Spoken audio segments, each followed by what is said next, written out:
नमस्कार प्रेक्षकांनो, मालिकेच्या आजच्या भागामध्ये आपल्याला पाहायला मिळणार आहे की कला आणि अद्वैत यांचा सुखाचा संसार कशा पद्धतीने सुरू होणार आहे। कारण इकडे अद्वैत हा कलाला म्हणत आहे की मी अजून डिवोर्स पेपरवरती सह्या केलेल्या नाहीत। त्याचबरोबर कला अद्वैतच्या जोडीने आता मूर्तीची स्थापना केलेली आहे। म्हणजे रोहिणीने जे कांड केलेलं होतं, घरातली अंबाबाईची, देवघरातली अंबाबाईची मूर्ती जी होती ती मूर्ती पाठ फिरवून ठेवली होती। म्हणजे त्या मूर्तीची पोझिशन चेंज केलेली होती आणि तिच्या बॅक साईड जी आहे ती पुढच्या साईडला केलेली होती आणि त्यामुळे घरात अनर्थ घडेल असं वाटत होतं। त्याचबरोबर आबा गावी गेलेले होते आणि त्यामुळे ह्या सर्व गोष्टी आता खूप अवघड झालेल्या आहेत असा कांगावा केलेला असतो। पण गुरुजींना बोलवून ती मूर्तीची प्रतिष्ठापना करायची होती आणि ती आता कला आणि अद्वैत यांच्या दोघांच्या जोडीने केलेली आहे। त्याचबरोबर गुढीपाडव्याच्या शुभमुहूर्तावर कलाला तिच्या प्रश्नाचं उत्तर मिळालेलं आहे आणि अद्वैतने तिला सांगितलेलं आहे की त्याने ठरवलेलं आहे की नात्याला एक नवीन संधी द्यायची आहे। पण सरोज मात्र इकडे कलाकडे आलेली आहे आणि सरोज ही कलाला बोलत असते, तुला वाटत असेल की तू जिंकलेली आहेस किंवा काय, पण डोईजड झालेली माणसं जास्त काळ आम्ही या घरामध्ये ठेवत नाही। बिनबुडाचं जे तुझं नातं आहे, ज्याला कशाचाही आधार नाही, ते जे नातं आहे ते लवकरच संपणार आहे असं सरोजने आता कलाला सांगितलेलं आहे। पण कला मात्र आता शांत बसत नाही, कारण अद्वैतने दिलेल्या होकारामुळे तिला एक एनर्जी मिळालेली आहे, एक तिच्यामध्ये एक हे झालेलं आहे की तिला समजत आहे की नक्की कशा पद्धतीने आपण रिॲक्ट झालं पाहिजे। हे बोलणं मात्र सरोज ऐकत असते, इकडे रोहिणी ऐकत असते आणि ती मात्र मजा घेत असते। सरोजला मात्र जराही लाज वाटत नाही की आपण कशा पद्धतीने बोलत आहोत। तर आजच्या भागाला आपण सुरुवात करूया। नक्की कशा पद्धतीनं गोष्टी घडणार आहेत, काय काय होणार आहे ते आपल्याला आजच्या या व्हिडिओमध्ये पाहायला मिळणार आहे। प्रेक्षकांनो, तुमचा लाईक हा आमच्यासाठी खरंच लाख मोलाचा आहे, त्यामुळे नक्की व्हिडिओला लाईक करा। त्याचबरोबर व्हिडिओ शेवटपर्यंत पहा। अद्वैतची कलाने कशा पद्धतीने समजूत घातलेली आहे, सरोज कशी तोंडावर पडलेली आहे आणि अद्वैतने सरोजला डिवोर्स पेपरवर सह्या करायला का नकार दिलेला आहे, त्याच्यामागं काय कारण आहे, त्याने कोणाशी कमिटमेंट केलेली आहे, हे सगळं आपल्याला या व्हिडिओमध्ये पाहायला मिळणार आहे। त्यासाठी हा व्हिडिओ शेवटपर्यंत पहा। तर इकडे कलाने ते ऐकलेलं असतं, ती मंदिरात आलेली असते, ती खूप रडत असते। तेवढ्यातच गुरुजी तिथे येतात आणि म्हणू लागतात की अगं काय झालं कला, अचानक एवढी डिस्टर्ब का झालेली आहेस तू, असं गुरुजी तिला विचारत असतात। तेव्हा कला म्हणत असते की आपल्याच माणसांनी जर आपल्याला त्रास दिला तर काय करायचं। गुरुजी म्हणतात आपलीच माणसं आहेत ना, म्हणून आपल्याला त्रास होत आहे, अन्यथा या गोष्टींचा त्रास झालाच नसता। हे सगळं गुरुजी बोलत असतात आणि तिला म्हणत असतात की जरा शांत हो, कारण काहीतरी खूप चांगलं घडणार आहे म्हणून हे घडत असतं, एवढं लक्षात ठेव। त्यामुळं आपल्याला ह्या गोष्टी ज्या आहेत त्या चांगल्या पद्धतीने लक्ष देऊन बघाव्या लागणार आहेत आणि पुढे जावं लागणार आहे। जसं की अमावास्या झाली की पौर्णिमा येते, मृत्यू झाला तरच जन्म होतो, आयुष्यात दुःख आलं की त्यानंतरच सुख येतं। त्यामुळं प्रत्येक गोष्टीला वेळ हा लागतो, तो वेळ आपण दिला पाहिजे आणि त्याचबरोबर या सर्व गोष्टी ज्या आहेत त्या शांत पद्धतीनं हँडल केल्या पाहिजेत असं गुरुजी तिला सांगत असतात, गुरुजी तिला समजावत आहेत। त्यासोबतच आपल्याला पाहायला मिळतं की जेव्हा या सर्व गोष्टी घडत असतात तेव्हा मात्र आणखी काही गोष्टी गुरुजी तिला सांगत आहेत आणि त्याचबरोबर इकडे गुरुजींना असं वाटत असतं की काहीही झालं तरीही आत्ता ह्या गोष्टी ज्या आहेत कलाला समजून सांगत असतात। इकडे सरोज अद्वैतला म्हणत असते की अद्वैत चल, ती मुलगी स्वतःहून गेलेली आहे, ती स्वतःहून येईल, आपण सगळ्यांनी एवढ्या गोष्टी करायची गरज नाही, ते सगळ्यांनी वेळ वाया घालवायची गरज नाही असं सरोज अद्वैतला सांगत असते। अद्वैतचा मात्र जीव थोडा कासावीस झालेला असतो, त्याला वाईट वाटत असतं की खरे कुठं गेलेले आहे, खरे नाहीये आणि खरे इथं असायला पाहिजे होती असं त्याला वाटत असतं। पण सरोज मात्र जाताना त्याला म्हणते की चल अद्वैत, मला तुझ्याशी महत्त्वाच्या विषयावरती बोलायचं आहे असं म्हणत सरोज अद्वैतला आतमध्ये घेऊन जाते। त्याचवेळी रोहिणी विचार करत असते की नक्की काय बोलायचं आहे, नक्की कसले पेपर, काय चाललेलं आहे। इथे गुरुजी मंदिरातलं तीर्थ घेतात आणि कलाला देतात आणि कलाला सांगू लागतात की कला हे तीर्थ घे आणि डोकं शांत ठेव, सगळ्या गोष्टी अगदी तुला जशा हव्या आहेत त्या पद्धतीने घडतील, फक्त तुला शांत राहणं गरजेचं आहे। एकदा का तू शांत झालीस की मग मात्र सगळं तुझ्या पद्धतीनं घडणार आहे असं गुरुजी कलाला सांगत असतात आणि त्याचबरोबर कला म्हणत असते पण गुरुजी किती वेळा मी ह्या गोष्टी हँडल करण्याचा प्रयत्न करू, कारण सगळ्या गोष्टींचा त्रास होतच आहे असं कला गुरुजींना सांगत असते। गुरुजी म्हणत असतात की आई अंबाबाई आहे ना, मग काळजी करायची काहीही गरज नाही, सगळं व्यवस्थित होणार आहे असं गुरुजींचं म्हणणं असतं। त्याचबरोबर इकडे पाहायला मिळतं की कला मात्र शांतपणे या सर्व गोष्टी हँडल करत असते. इकडे सरोज मात्र रूममध्ये येऊन थांबलेली असते. ती अद्वैतची वाट बघत असते. तिला राग आलेला असतो. अद्वैत माझं काय ऐकत नाही आणि ही मुलगी निघून गेली आहे तर एवढं ह्याने पळत जायची काही गरज नव्हती. आणि मग सरोज म्हणते की अद्वैत या पेपरवरती सह्या करायच्या राहिलेल्या आहेत. रोहिणीला मात्र चैन पडत नसते. आता यांच्या दोघांमध्ये काय बोलणं चाललंय हे ऐकलं पाहिजे आणि ह्या गोष्टीचा आनंद सेलिब्रेट केला पाहिजे हे रोहिणीच्या डोक्यात असतं. आणि रोहिणी मात्र लगेचच इथे बोलू लागते. ती म्हणजे ती रजनीला म्हणते की जा रजनी, आत्ताच्या आत्ता हे कपडे जे आहेत ते माझ्या रूममध्ये नेऊन ठेव आणि ही सगळी राख झालेली आहे. माझ्या महागाच्या साड्या आहेत आणि त्या साड्या खराब होतील. आणि ती धावतच आलेली असते ती म्हणजे सरोजच्या रूमकडे. आणि तिला कळतं की सरोजने डिवोर्स पेपर तयार केलेले आहेत. रोहिणी म्हणत असते खरंच भारी झालेलं आहे. आणि अद्वैतला ती म्हणत असते की आत्ताच्या आत्ता सही कर. रोहिणी मात्र त्या दोघांचं बोलणं ऐकत असते आणि म्हणत असते की खरंच सरोज वहिनीला मानलं पाहिजे. एखाद्याची कशी वाट लावायची ते पण तिला चांगलंच माहिती आहे आणि एखाद्याला कसं डोक्यावर घ्यायचं हेही तिला चांगलंच माहिती आहे. तेव्हा अद्वैत म्हणतो की आई मान्य आहे मला हे सगळं गरजेचं आहे, पण 1 महिन्याचा कालावधी मी दिलेला होता आणि तो अजूनपर्यंत संपलेला नाही. त्यामुळं मी आत्ता सह्या करणार नाही. मी शब्द दिलेला आहे, मी कमिटमेंट केलेली आहे. तेव्हा मात्र इकडे कला हे सगळं पाहत असते आणि ती बोलत असते.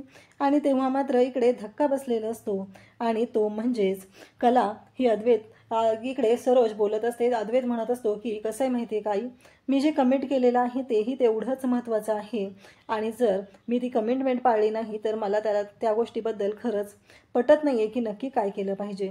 तेव्हा मात्र सरोज म्हणत असते पण तू कोणाला कमिट केलं आहे, कारण विचार कर अद्वैत, वेळ जाण्याआधी विचार कर, अन्यथा खूप पछतावा होईल, असं सरोज अद्वैतला सांगत असते. तेव्हा अद्वैत म्हणत असतो आई कसं आहे माहिती आहे का, 1 महिन्याची कमिटमेंट मी केलेली आहे.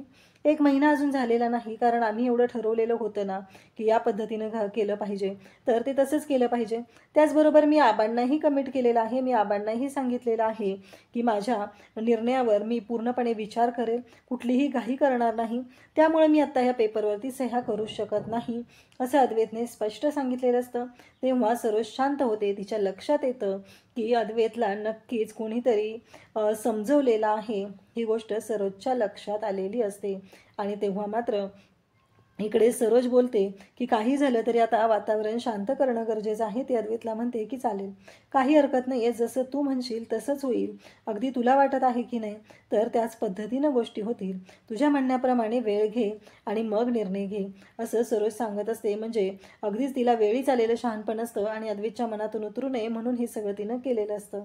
इकडे मात्र अद्वैत जो आहे तो विचार करत असतो आणि अद्वैत रूममध्ये निघून गेलेला असतो. त्याच्याकडे ते पेपर्स असतात आणि ते पेपर्स जे आहेत ते पेपर्स घेऊन तो गेलेला असतो. रोहिणी म्हणत असते खरंच मानलं पाहिजे, आता मात्र सरोज वहिनीला डिवचायला मज्जा येणार आहे, असं रोहिणीच्या डोक्यात सुरू असतं.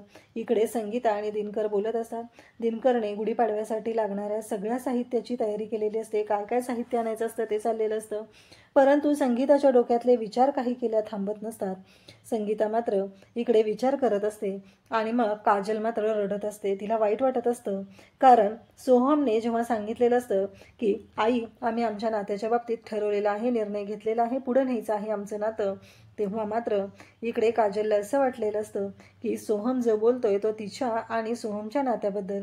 तेव्हा संगीता इकडे काजलकडे येते आणि काजलला विचारू लागते की काय झालंय नक्की. तेव्हा मात्र इकडे काजल संगीताला म्हणते की अगं आई मला ना तुला काहीतरी विचारायचं आहे. मला काय वाटतंय माहिती आहे का, की अगं मला तुझ्या कुशीत यायचं आहे. तुला मी सांगितलं होतं ना मी सोहमचा विषय मनातून काढून टाकेल आणि मी सगळा विषय मनातून काढून टाकलेला आहे. त्याच्यामध्ये आणि माझ्यामध्ये आता काही नाही आहे आणि मी कोणत्याच बाबतीत त्याचा विचार करत नाही, असं सगळं इकडे सांगितलं जातं. आणि ती खूप रडत असते. तिनं आईला मिठी मारलेली असते आणि बिचारीला खूपच रडायला येत असतं. आणि तेव्हा मात्र ती रडत असते आणि मग संगीताने तिला जवळ घेतलेलं असतं. दिनकरलाही वाईट वाटत असतं, आपल्या लेकीच्या बाबतीत हे सगळं काय घडतंय, हे सगळं चाललेलं असतं. तेव्हा मात्र इकडे पाहायला मिळतं की आता सरोजच्या रूममध्ये आलेली असते ती म्हणजे रजनी. आणि रजनी म्हणत असते की अगं सरोज वहिनी मानलं पाहिजे तुला, काय भारी सिक्सर मारलेलंस गं तू, खरंच जबरदस्तच केलं हे सगळं, असं म्हणत ती आलेली असते. तेव्हा सरोज म्हणत असते की तुझ्या डोक्यात नक्की काय चाललेलं आहे, तुला काय म्हणायचं आहे नक्की, हे सगळं बोलणं सुरू झालेलं असतं. तेव्हा मात्र सरोज इकडे म्हणत असते की रजनी तुला माहितीच आहे रोहिणी पण तू कान देऊन ऐकायची काहीही गरज नव्हती. तू अशा पद्धतीनं जे वागलेली आहे ते मला अजिबात पटलेलं नाही. या सर्व गोष्टी घडत असतात आणि तेव्हा मात्र आता कला घरी आलेली असते. कलाला गुरुजींनी समजवलेलं असतं आणि मग अद्वैत मात्र आता कलाला विचारू लागतो की तू कुठं गेली होतीस, तुला कळत नाही आहे का, सांगून जायचं असतं. किती फोन केले, फोन उचलायला पण तयार नाही आहेस. तेव्हा कला म्हणत असते की एकदा ठरव नक्की तुझ्या मनात काय आहे ते, कारण तुझ्या या वागण्याचा त्रास होतो. असं सगळं कला बोलत असते. तेव्हा अद्वैत म्हणत असतो ठरव म्हणजे. तेव्हा कला म्हणत असते की काय चाललंय नक्की तुझं, कशासाठी चाललंय हे सगळं, एकदा ठरव ना, तू नक्की कोणत्या बाजूने विचार करतोय, तुझ्या डोक्यात काय सुरू आहे, या सगळ्या गोष्टी क्लिअर कर, असं कला अद्वैतला सांगत असते. अद्वैत म्हणत असतो नक्की तू कशाबद्दल बोलतीये, काय चाललेलं आहे तुझं हे सगळं. तेव्हा मात्र इकडे कला म्हणत असते की तुला चांगलंच माहिती आहे की मी कशाबद्दल बोलत आहे. तेव्हा कला म्हणत असते की तुला डिवोर्सच घ्यायचा होता, तुझा निर्णय झालेला होता, तर हे 1 महिना एकमेकांमध्ये असलेले काय आहेत अपवाद, त्याचबरोबर एकमेकांमध्ये असलेले भिन्न, त्याचबरोबर चांगले मुद्दे शोधायचं नाटक तरी कशासाठी करायचं होतं, असं म्हणत कला अद्वैतला ओरडत असते, त्याला ठणकावून बोलत असते, त्याला सांगत असते आणि त्याला म्हणत असते की तुझं जे काय चाललेलं आहे ना ते तू क्लिअर करायचं होतंस माझ्यासोबत, असं कला त्याला सांगत असते. तेव्हा अद्वैत म्हणत असतो म्हणजे तू माझं आणि आईचं बोलणं चोरून ऐकलं, काल मी तुझं आणि तुझ्या आईचं बोलणं चोरून ऐकलं, तर मला एवढं ऐकवलेलं आहे आणि आज तू पुन्हा तेच केलेलं आहे. कला म्हणत असते की हो बरोबर आहे, आज मी ऐकलंय म्हणून तुला एवढा त्रास होतो आणि काल तू काय केलेलं होतं, काल तूही तेच केलेलं होतं, तू जराही मागचा पुढचा विचार केलाच नव्हता आणि तुझा मात्र टेंबा मिरवायला तयारच असतो, कारण तुला मात्र तुझ्या गोष्टी महत्त्वाच्या वाटतात. पण एक गोष्ट लक्षात ठेव चांदेकर, तुला जर डिवोर्सच घ्यायचा होता तर तेवढं ते स्पष्ट करून ठेवायचं होतं. एवढ्या सगळ्या गोष्टी अशा पद्धतीनं करायची गरज नव्हती. हे सगळं लिहायची, हे सगळं वेळ घालवायची अजिबात गरज नव्हती, एवढं लक्षात ठेव, असं कला ठणकावून अद्वैतला सांगत असते. आणि तेव्हा मात्र अद्वैत म्हणत असतो की बास कर, कारण तुझं खूप चाललेलं आहे, मी खूप वेळ झाला ऐकून घेतोय. म्हणजे शेवटी चुका अद्वैतनं केलेल्या आहेत, डिवोर्स पेपर घेतलेले आहेत, बनवलेले आहेत, त्याने आणि त्याच्या आईने चुका केलेल्या आहेत, पण अद्वैत मात्र कलावरच चिडून बोलत आहे. अद्वैतच्या डोक्यात मात्र हेच आहे की कलाच चुकलेली आहे, कलाच चुकीची आहे, एवढंच त्याच्या डोक्यात आहे. कारण कलाला कुठं माहिती आहे की अद्वैतने पेपर साईन केलेत का नाही.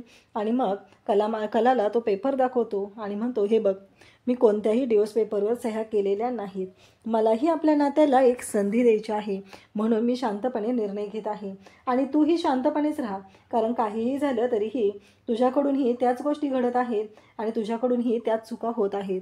तेव्हा कला ते पेपर पाहते आणि तिला धक्का बसतो, कारण अद्वैतने स्पष्ट सांगितलेलं असतं की मी आपल्या नात्याला एक संधी देणार आहे, आपल्या नात्याच्या बाबतीत विचार करणार आहे, हे सगळं अद्वैतने तिला सांगितलेलं असतं.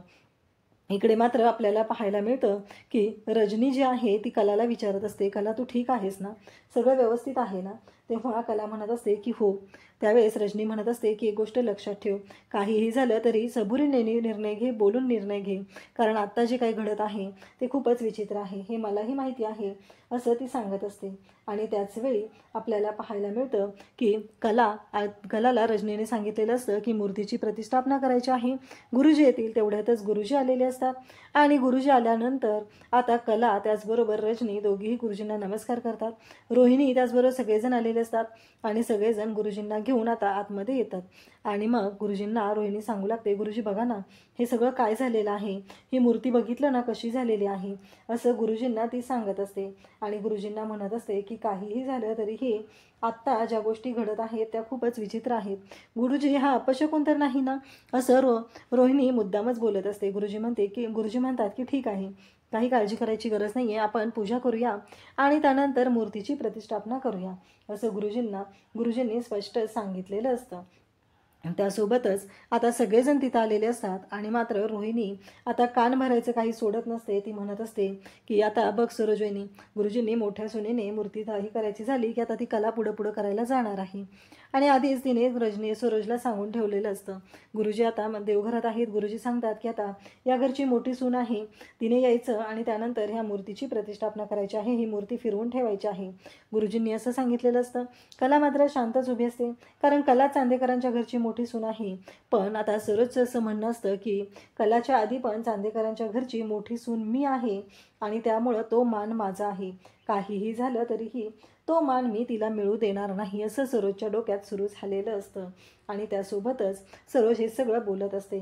त्याचबरोबर आपल्याला पाहायला मिळतं की सरोज आता पुढे जायला निघते आणि मग गुरुजींनी सांगितलेलं आहे मोठ्या सुनेने करायचं आहे म्हणून सरोज पुढे जात असते आणि तेव्हा मात्र गुरुजी तिथे थांबतात आणि सरोज मात्र पुढे पुढे करत गेलेली असते.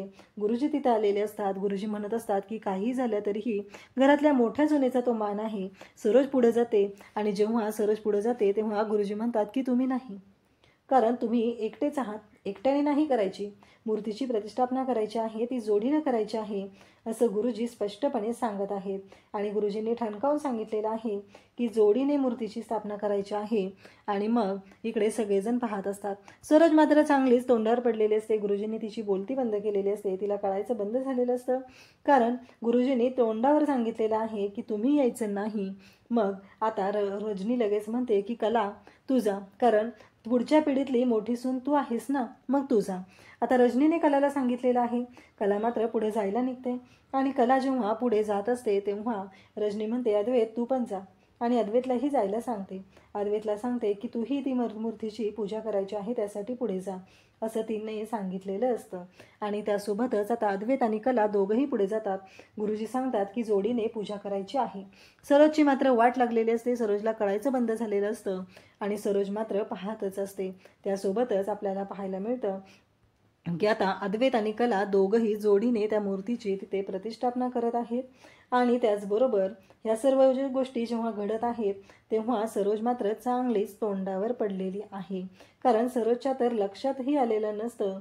आणि त्याचबरोबर इकडे जेव्हा गोष्टी घडत असतात तेव्हा मात्र अद्वैत आणि कला आता दोघंही तिथं आहेत. सरोजची मात्र वाट लागलेली आहे, कारण कोणत्या नाही कोणत्या कारणास्तव सरोज मात्र तोंडावर पडतच असते आणि तिची मात्र वाट लागतच असते, कारण तिने काहीही केलं तरी कलाच्या आयुष्यातला आनंद तिला हिसकावून घ्यायचा असतो आणि त्यासाठी तिने ह्या सर्व गोष्टी करत असते. त्याचबरोबर आता सगळेजण एकमेकांकडे पाहत असतात. फायनली इकडे ह्या गोष्टी क्लिअर झालेल्या असतात, त्या म्हणजेच की या घरची मोठी सून म्हणून कलाला तो मान मिळालेला असतो सरोजला डावलून. आणि आता कला चांगलीच इकडे सरोज चांगलीच तोंडावर पडलेली असते. मूर्तीची पूजा होते आणि त्याचबरोबर आता मूर्तीची प्रतिष्ठापनाही होते.